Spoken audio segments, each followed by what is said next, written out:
Yang suka pinjam HP-mu buat foto-foto, nah bisa nih kamu pakai cara ini biar seolah-olah kamera HP-mu lagi rusak. Oke, kita langsung aja ke caranya.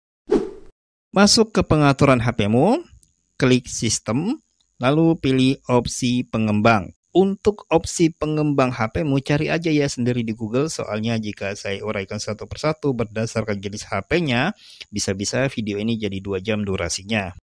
Setelah masuk ke opsi pengembang, scroll ke bawah, dan pilih segera pasang ubin pengembang. Di HP lain nama menunya adalah petak pengembang. Di sini aktifkan sensor nonaktif, atau di HP lain namanya sensor off. Setelah itu kamu balik ke menu depan, lalu kamu swipe HP-mu, nantinya akan muncul menu seperti ini, kamu klik aja. Jadi nantinya ketika temanmu mau foto-foto pakai HP-mu, seolah-olah kamera HP-mu lagi rusak. Nah, boleh dicoba nih cara ini. Salam trik and trick.